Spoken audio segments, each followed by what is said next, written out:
Os ecos do universo. If you wanna run away with me, I know a galaxy and I can take you for a ride. I had a Hoje a gente embarca numa viagem pelos 4 mundos sólidos do nosso sistema solar. Os planetas rochosos, aqueles onde teoricamente dá para colocar os pés.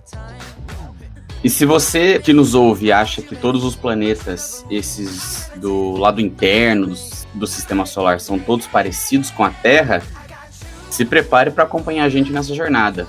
Tem planeta que é um calor infernal, parece um forno industrial, outro que parece um deserto congelado, e um que é basicamente uma bola de ferro, todinha marcada por impactos que vieram de asteroides, de meteoros, de pecinhas de pedrinhas de rochas congeladas do espaço. A gente começa por qual planeta, Rodrigo? Qual que você nos guia para início de conversa? A gente não pode começar por outro que não a Terra, né, Marco? Quando a gente fala de planetas terrestres, né, até a própria palavra já vem como referência. Então nós vamos utilizar o nosso planeta Terra como referência. Nosso ouvinte pode ter um pouquinho mais dessa sensação, né, de um planeta sólido, né, com uma superfície sólida. E até onde sabemos, o planeta Terra é o único com vida, né? Pelo menos com vida detectada. A gente pode começar falando um pouquinho sobre as características do nosso planeta, que tem aí uma superfície sólida, um núcleo com provavelmente muito ferro e níquel, né? E uma atmosfera rica em oxigênio e nitrogênio, né? Lembrando aí de uma proporção de 21% de oxigênio, mais 70% de nitrogênio. Nós estamos em uma posição privilegiada no sistema solar, onde nos garante água no seu estado líquido em grande abundância, e também não podemos esquecer dele o campo magnético, muito provavelmente também causado pelo trabalho ali do núcleo, né? Cheio de ferro, cheio de níquel, fazendo uma movimentação extremamente gigantesca e transformando o nosso planeta em um verdadeiro ímã gigante. E esse campo magnético é o que nos permite observar, para aqueles que estão mais próximos dos polos, as auroras, que é aquele padrão de cores provocado pela reação das ondas que vêm lá do Sol, das explosões solares, e que são desviadas, que atingiriam a nossa atmosfera ali nas regiões perto dos trópicos ou do Equador, mas que são defletidas para os polos graças ao campo magnético. E uma vez que esses raios solares se encontram com a atmosfera, eles reagem e produzem essas cores lindíssimas, que um dia eu espero ter a oportunidade de ver em algum momento. A gente não está sozinho enquanto planeta. Nós temos aí um satélite, uma irmãzinha menor, que tem praticamente a mesma idade, né? É a nossa Lua, nosso satélite natural, e que, devido a questões gravitacionais, ajuda a controlar as marés aqui do nosso planeta. A Lua, ela é responsável não só pelo controle das marés, né, como a gente já sabe, ela também controla o nosso eixo de inclinação da Terra. E esse é um fator bem importante, viu, Marco? Quando a gente fala da inclinação da Terra, né, desses 23,5 graus em relação ao Sol, né, uma inclinação ali que se alinham o Sol com os trópicos, né, do Capricórnio aqui no sul, do Câncer lá no norte, ele garante as estações do ano. Então, temos o inverno e o verão, o outono e a primavera, e graças ao equilíbrio gravitacional que a Lua consegue fazer aí em relação ao Sol, né? Sem isso, talvez a Terra tivesse alguns berimbolos ali, e as estações não seriam tão bem definidas quanto são hoje. Perfeito. E, Rodrigo, você tem alguns dados astronômicos, alguns dados físicos para passar para a gente, para o nosso ouvinte, sobre o corpo celeste que é a Terra? Vamos lá, como a gente vai usar a Terra como referência, então todos os dados dos planetas nós vamos falar em relação à Terra, né? A Terra tem um raio aí de 6.371 quilômetros, né? Aproximadamente 12.600 quilômetros de diâmetro, que seria a extensão de um polo ao outro, e uma massa de aproximadamente 6 vezes 10 elevado a 24 quilogramas. Isso significa que são 6, né, o número 6, seguido de 24 zeros, quilogramas. Tá aí uma pergunta que eu adoro fazer para os meus alunos, Marco, em sala de aula de física, quando a gente está começando a estudar algumas propriedades da matéria, que é o peso da Terra, né, a massa da Terra. E esse valor ele acaba nem de longe chegando no valor que eles conhecem, né? Eles até conhecem o trilhão, quadrilhão, chegam ali nos limites do quinquilhão, mas nem imaginam que são 24 zeros de, de massa. É um número difícil até de escrever, né? É um número difícil. Se pôr na lousa, é difícil até de colocar a quantidade de zeros. E é incrível, né? Você preenche ali, dependendo do tamanho da lousa, você tem que escrever na parede. E esses dados nos garantem uma densidade média de 5,51 gramas por centímetro cúbico. Isso é aproximadamente 5 vezes e meia a densidade da água. Também estaria entre as densidades de alguns materiais pesados, como o alumínio, que tem na faixa de 2,9, e o ferro, que tem na faixa de 7,5. E ela, né, nossa régua de comparação, a gente vai sempre comparar com esses valores. Vamos começar a viagem, Marco? Bora! O próximo planeta vai ser que a gente vai visitar, vai ser aquele mais próximo do Sol, certo? E que tem uma superfície tão acidentada quanto a da Lua, por uma questão de ausência ou atmosfera bem rarefeita, não é mesmo? Vamos falar de Mercúrio, planeta mais próximo do Sol. Ele está a aproximadamente 58 milhões de quilômetros. E o mais engraçado é que ele não é o mais quente, né, Marco? É um aspecto bastante curioso, porque Mercúrio, ele está mais próximo do Sol, com a medida de 58 milhões de quilômetros de distância, como você comentou, mas por questões de atmosfera, ausência de atmosfera, uma atmosfera bem fina, você não consegue ter o efeito estufa, que, por exemplo, a gente consegue observar que mantém uma temperatura muito elevada. A gente tem uma variação de temperatura muito grande quando a gente observa as faces de Mercúrio, aquelas viradas para o Sol, ou seja, aquelas que são durante o dia, a temperatura ultrapassa os 430 graus Celsius. Enquanto à noite, né, ou seja, o lado oposto ao Sol, a gente cai lá para 180 graus Celsius negativos, o que dá uma amplitude termométrica muito grande. Quando a gente fala de Mercúrio, nós temos uma condição de planeta, né, extremamente oposta, né? Então, muito quente de dia e muito fria à noite. E vamos com alguns dados aqui, né? Nós temos um raio de aproximadamente aí 38% do que seria o raio da Terra, né? Uma massa aí de apenas 6% do que a massa. Então é um planeta bem pequenininho. A densidade relativa é muito parecida com a Terra, né? Também na faixa dos 5,5 gramas por centímetro cúbico. E agora a gente vem com alguns dados que talvez sejam mais curiosos, né? A gente vê que o núcleo vai ocupar quase 85% do raio total. Então, esse planeta é basicamente uma bola metálica em volta por uma casquinha bem fininha de uma rocha. Então, é uma bola metálica no espaço, né, Marco? Bem, e pegando alguns dados do planeta Mercúrio, ainda levando a Terra como um ponto de referência para localizar quem nos ouve, o período de rotação do planeta Mercúrio, ou seja, aquilo que define um dia para quem estiver no solo do planeta, ele leva cerca de 58 dias terrestres para completar uma volta em torno do próprio eixo. Na verdade, é um pouco mais, 58 dias e 15 horas. A gente pode fazer um arredondamento aqui.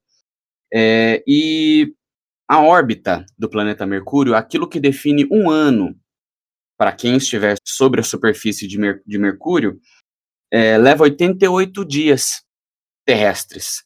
Então é como se a cada 88 dias aqui na Terra completasse um ano lá no planeta Mercúrio. E o que mais me chama atenção nesses dados, Rodrigo, é a proximidade dos dias. sempre levando em consideração o dia da Terra, para o planeta Mercúrio dar uma volta em torno do próprio eixo, ele tem uma distância ali de cerca de 30 dias terrestres somente para completar um ano no planeta Mercúrio. Então é quase como se tivesse uma espécie de sincronia nos dados, o que deixa o planeta bastante interessante. A gente percebe uma ressonância, né? Que eles chamam de ressonância rototranslacional, que tem a ver com a cada 3 vezes que ele rotaciona, ele completa 2 translações. Então, o Mercúrio Perfeito. rotacionou uma vez e meia, né? Uma vez e meia após 2 períodos de translação completa.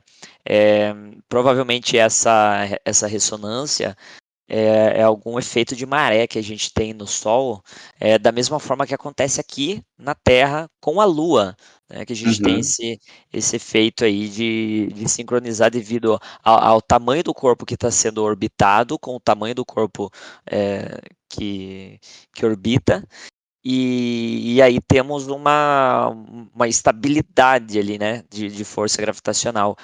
É um planeta realmente muito interessante e tem uma excentricidade, né? Ou seja, o quão elíptico é a órbita de Mercúrio, ela é praticamente circular, né? É muito próximo de zero essa forma elíptica, né? Então você tem ali praticamente um círculo mesmo, se você fizer o rastro da órbita de Mercúrio em torno do Sol. Exato, perfeito.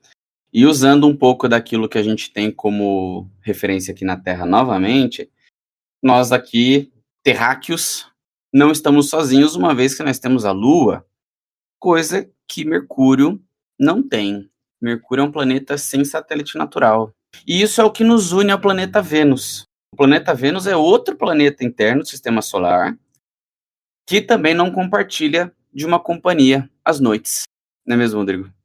Uma vez eu fiz uma questão numa prova, Marco, que era assim: quantas luas os planetas Mercúrio e Vênus têm juntas? Rapaz, criançada, o cérebro até pegou fogo. Criar até nome.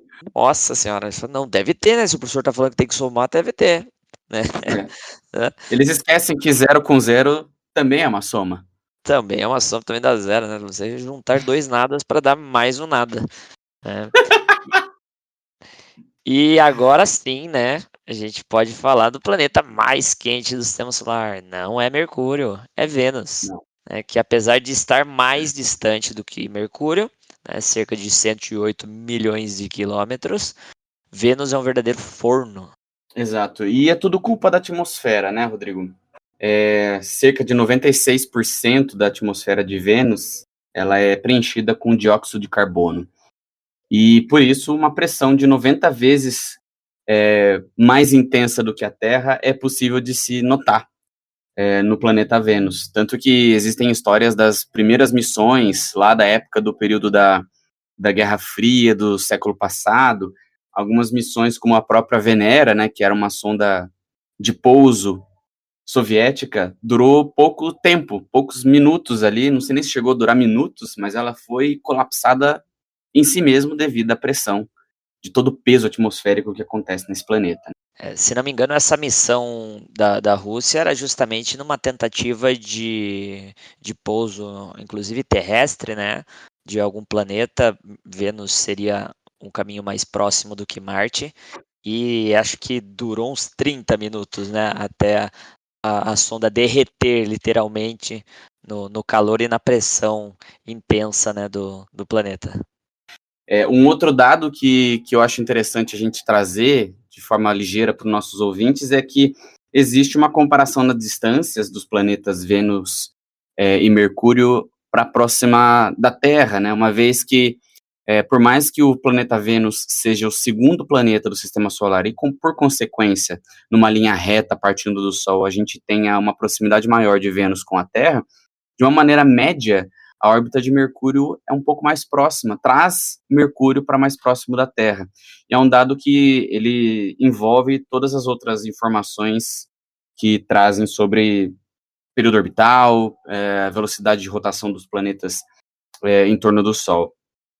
E, bem, a pressão da atmosférica do planeta Vênus tem relação com a sua temperatura, não? A pressão ali é igual uma panela de pressão, né? Ela vai fazer com que alguns elementos mudem o estado físico, né? Ou tenham suas condições ali alteradas do que seria nas CNTPs, né? Nas condições normais de temperatura e pressão. Uhum. E essa atmosfera rica em gás carbônico, né, dióxido de carbônico, que é um gás estufa, vai gerar um verdadeiro efeito estufa desastroso, né, extremamente caótico no planeta e vai fazer com que a radiação não escape do planeta. Rapidamente, para a gente recordar o que é o efeito estufa, que também acontece na Terra, a Uhum. luz do Sol viaja, né, do espaço, vem do Sol, atravessa o vácuo do sistema solar, chega até a atmosfera. A atmosfera de um efeito estufa, ela é transparente para a luz, então a luz penetra a atmosfera sem dificuldades, mas quando ela é absorvida pelos gases estufa e pela superfície, essa luz que é absorvida, ela é reirradiada. E nessa irradiação de volta, ela é transformada em infravermelho, né? Que é a radiação do calor. E esse calor Uhum. fica aprisionado dentro da atmosfera, porque a atmosfera rica em gases estufa, apesar de ser transparente para a luz visível, ela é parcialmente opaca para o infravermelho. Então nós temos ali um grande alerta, né, para a humanidade, que é não transformar a Terra em Vênus, né? Vamos com alguns dados aqui, como o Marco nos trouxe, né?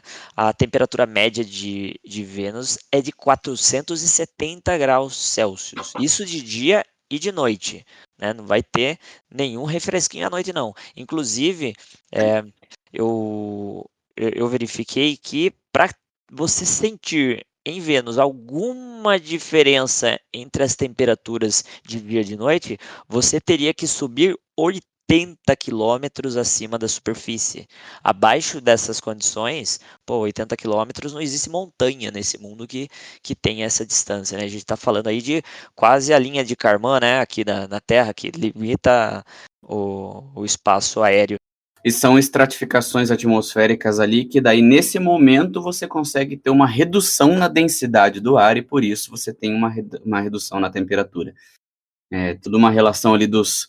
A gente pode fazer uma simplificação pegando ali a lei dos gases ideais para facilitar a vida, né, de quem está vendo.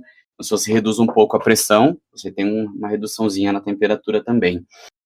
Mas ainda assim é um planeta que é um forno mesmo. E é muito parecido com a Terra se a gente for olhar alguns dados. Por exemplo, o tamanho do planeta Vênus é apenas 95% o tamanho da Terra. É praticamente igual, né? E a massa, né, do planeta vai ser ali na faixa de 82% da massa do planeta Terra. A densidade é praticamente a mesma, né? Mas aí nós vamos ter alguns pontos que são diferenciados, né? Por exemplo, a inclinação do eixo de rotação, ele é praticamente invertido os polos, né? Então, o polo que deveria ser o norte está apontando para baixo, e o polo sul, que deveria estar para baixo, está apontando para cima, então o planeta está invertido, e isso faz com que a rotação seja no sentido contrário, né? Uhum. E ele tem aí uma rotação de 243 dias, né? Um dia extremamente lento no planeta Vênus, com todo esse inferno que é as condições climáticas, né? Então, zero chance de ir morar num planeta como esse, Marco. Você pode ficar pagando consórcio o resto da vida que você nunca vai ser contemplado com um apartamentinho lá em Vênus. E o período de rotação do planeta Vênus, como o Rodrigo disse anteriormente, ele leva 243 dias terrestres, usando ainda a nossa Terra como referência, o que é muito próximo do período orbital, ou seja, é uma translação completa do planeta Vênus em torno do Sol, leva 224 dias terrestres, novamente. O que nos leva a compreender que uma volta em torno do próprio eixo do planeta Vênus leva mais tempo do que uma volta em torno do Sol. É muito curioso isso, né? Porque pra gente fica muito estranho a gente falar de um dia mais longo que um ano, sendo que a nossa referência é ao contrário na Terra. É isso mesmo. E algumas simulações sugerem que Vênus podia ter algum tipo de oceano primitivo, né? Mas algo fez com que o planeta se tornasse um exemplo do que o planeta Terra pode causar. Inclusive, Carl Sagan, em alguns das suas obras, salienta esse ponto de que a Terra pode vir a se tornar um planeta hostil como o planeta Vênus. E falando em viagens espaciais e vontade de sair da Terra e pisar em outros planetas, né? Aliás, sempre importante dizer, até hoje, né, vamos colocar data nisso, né? Até 2025, nós temos apenas 2 corpos celestes, a qual seres humanos já pisaram, né? O planeta Terra, né, a casa, nosso berçário aí da humanidade, e a Lua, com 12 astronautas que pisaram lá, o primeiro deles, Neil Armstrong. E agora a nossa próxima missão, né, que se almeja tanto assim, é visitar Marte, talvez o queridinho de toda a astronomia. Perfeito. E Marte, ele é um planeta que permeia o imaginário do ser humano desde sempre, e não é à toa que lá, por questões não somente físicas e ambientais, a gente tem alguns robôs. Por ser o quarto planeta do sistema solar, aí ele tem cerca de 228 milhões de quilômetros em distância ao Sol. Nós temos alguns rovers espalhados lá por Marte, não é mesmo, Rodrigo? Mas antes da gente falar dos robozinhos, antes da gente falar das missões que foram para lá, vamos passar alguns dados físicos sobre esse planeta. Fala aí pra gente um pouco sobre os números do planeta Marte. Quanto que ele tem de cinturinha, quanto que ele tem de altura? É incrível que quando a gente percebe as semelhanças de planetas, né? A gente tem um pouco de. Quando a gente só fica no imaginário, a gente acredita que Marte seja um planeta do tamanho da Terra, com condições parecidas com a Terra, e temos muitas discrepâncias, inclusive com os planetas anteriores. Marte acaba sendo o mais diferenciado aí dentre os que a gente já mencionou, né? Terra, Vênus e Mercúrio. Por exemplo, Marte é praticamente metade do tamanho da Terra. Isso é um ponto interessante. Tem apenas 11% da massa que a Terra possui. E a densidade é a mais diferente de todas, né? Enquanto a maioria ali gira em torno de 5,5 gramas por centímetro cúbico, o planeta Marte ele vai ter 71% apenas da densidade da Terra, né? O que dá ali 3,9, 3,8, alguma coisa assim, gramas por centímetro cúbico. Agora, se a gente quiser falar um pouquinho mais de proximidades e de semelhanças, aí a gente pode falar um pouquinho sobre o dia de Marte, né? O dia marciano ali tem praticamente 24 horas, o que é um pouco relativamente, né? É bem parecido com a gente, então temos alguma semelhança, né? E das imagens que nós temos de Marte, feitas seja em loco, ou seja à distância, nas primeiras missões que fotografaram o solo do planeta, até os primeiros astrônomos já imaginavam que lá tinham alguns rios por conta dos veios que é possível visualizar. Contudo, hoje em dia a gente tem algumas informações um pouco mais precisas, né? Marte, a gente pode dizer que já teve água em um momento, temos gelo, tem água congelada em algum ponto.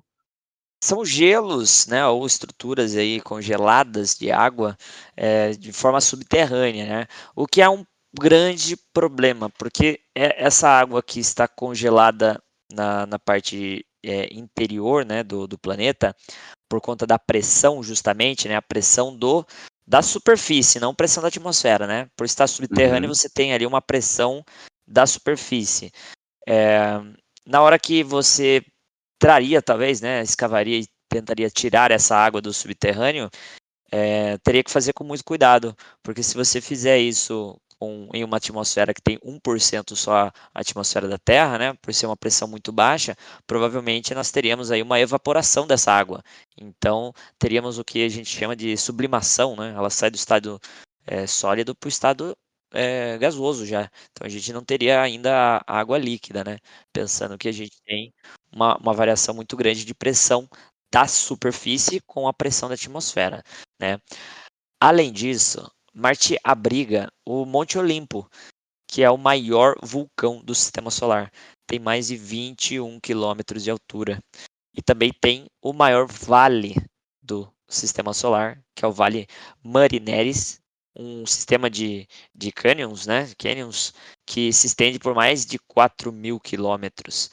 E fazendo um joguinho de 7 erros aí entre a Terra e Marte, a gente consegue notar uma diferença gritante de um planeta para outro, que é a falta de um campo magnético. A falta de um campo magnético em Marte, além da atmosfera rarefeita, torna o planeta bastante hostil para abrigar a vida.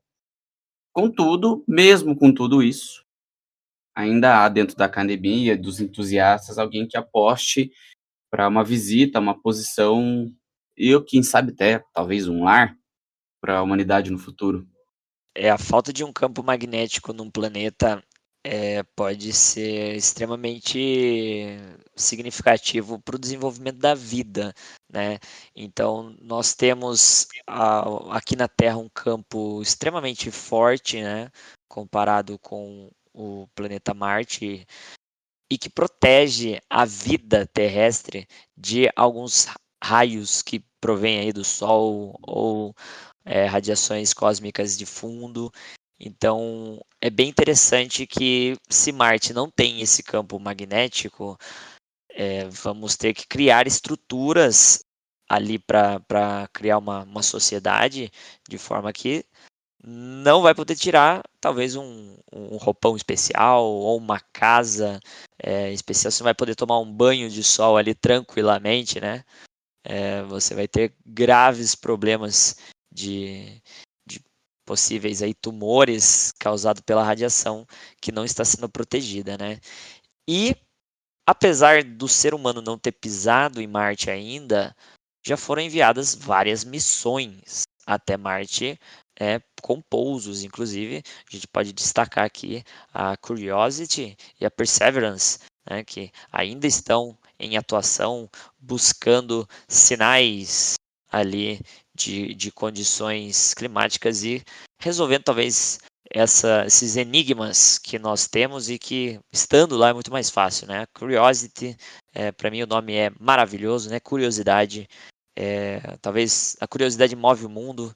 Eu vejo isso como uma forma da humanidade se espalhar pelo universo e realmente buscar novos ares, com o que mais trouxe essa evolução para a humanidade, que é a curiosidade, né? Se não fosse curiosidade, nós não teríamos ciência, nós não teríamos tecnologia, nós teríamos tanta evolução. Então, Curiosity, que nome maravilhoso para uma nave, né, Marco? O que você pode comentar um pouquinho sobre essas missões? Curiosity era uma missão, é uma missão, né? Ainda está em atuação, que tem propósitos mais de estudo do solo, enquanto a Perseverance já tem um laboratório que busca por assinaturas de vida. Porém, não são as únicas, elas são uma das últimas missões estadunidenses e com convênios com outras agências espaciais, mas antes disso, lá na década de 70, a gente teve a Viking 1, Viking 2, que foram ali, teve um aterrissador e um orbitador na mesma missão, teve a Sojourner no final dos anos 90, a Spirit ali mais para próximo de 2010, e também a Opportunity, também nesse mesmo período, mais ou menos ali nos anos 2000.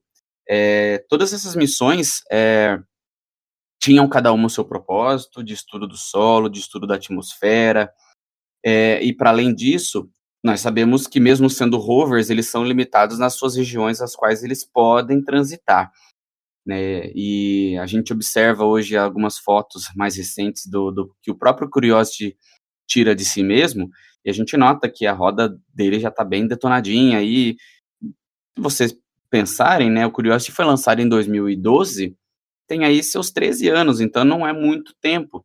Já a Perseverance está no seu 5º ano de atuação.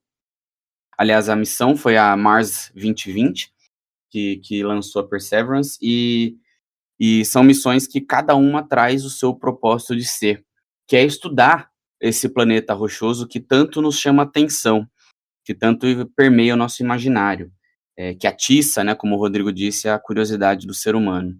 Mas falando de planetas rochosos, que foi o foco desse nosso bloco nesse episódio de hoje, eu queria, se possível, Rodrigo, que você desse uma definição para a gente do que é um planeta rochoso, para ficar claro para os nossos ouvintes que quando nós falamos de Mercúrio, Vênus, o nosso planeta Terra e Marte, os 4 são classificados como planetas rochosos. Mas o que isso significa? É hora do telecurso, é hora da revisão. Atenção, se liga aí que é hora da revisão. Boa, Marco. Vamos fechar esse bloco com chave de ouro, né? Definir aí para o nosso ouvinte o que são esses planetas rochosos e lembrar que é uma característica do sistema solar, talvez não seja uma regra do universo. Mas os planetas rochosos aqui do nosso sistema solar, eles são compostos por rochas e metais, com superfícies sólidas e um núcleo metálico, e eles têm camadas bem definidas, como a crosta, superfície, né? Temos o manto, que é uma região intermediária, e o núcleo, que é a parte central, mais densa, mais pesada. E são os 4 planetas mais próximos do Sol, dada a nossa composição de sistema solar, né? Na ordem, Mercúrio, Vênus, Terra, Marte. A partir disso, vemos os planetas externos que falaremos em outro momento. Exatamente. E quando o sistema solar estava se formando, provavelmente os materiais mais pesados, né, eles se condensaram ali nas regiões mais internas, deixando os mais densos mais próximos ali do Sol, enquanto os planetas mais leves, com hidrogênio e hélio na maioria da sua composição, ficaram num espaço mais afastado. Mas já vou lembrando que isso não é uma regra no universo, né? Isso aconteceu no nosso sistema solar, mas não necessariamente acontece em qualquer sistema estelar. É como se acontecesse, né, mesmo a gente tendo essa perspectiva de que pode ser que não seja uma regra, de que aquilo que é mais pesado fica mais próximo do ponto focal da gravidade, que seja o Sol, no caso do sistema solar, de forma que a gente pode até tentar dizer que existe uma espécie de organização natural do sistema solar, onde os mais pesados ficam dentro e os mais leves, em termos até de densidade, ficam mais distantes do que em relação ao Sol. É isso. Acho que fica bem fácil para a gente lembrar numa prova de astronomia aqui no nosso sistema solar, né? Isso até se repete em alguns sistemas, mas não é uma regra universal. De forma que quando a gente observa que existe possibilidade de exoplanetas rochosos, né, que já foram alguns até detectados, o clubinho de planetas rochosos já não é tão clubista mais, né? Não somos só nós. Tem mais aí para fora, mais membros espalhados aí pelo universo. E cada planeta mencionado aqui, cada um conta uma história diferente da sua formação planetária. E é muito importante para os astrônomos descobrir quais foram os processos em suas formações, como os planetas se desenvolveram ao longo desses bilhões de anos e quem sabe fazer até um paralelo para o planeta Terra. Então, quando você entende esses mundos afora, você também consegue conhecer um pouquinho mais a dinâmica do planeta Terra. Seja para se proteger ou para explorar e descobrir, né, atiçando a curiosidade. Esse foi o Ecos do Universo, aqui na Rádio UFSCar. Obrigado por viajar com a gente, por esses mundos fascinantes. E como nessa semana a gente falou dos planetas internos ou os rochosos, na semana que vem vocês já sabem, na nossa próxima incursão pelo Sistema Solar, a gente vai olhar para fora, né, os planetas externos ou os jovianos. Vamos dar uma passadinha por Júpiter, Saturno, Urano, Netuno. Então fica combinado assim, Marcos. Semana que vem a gente fala dos planetas gasosos suas luas e seus mistérios.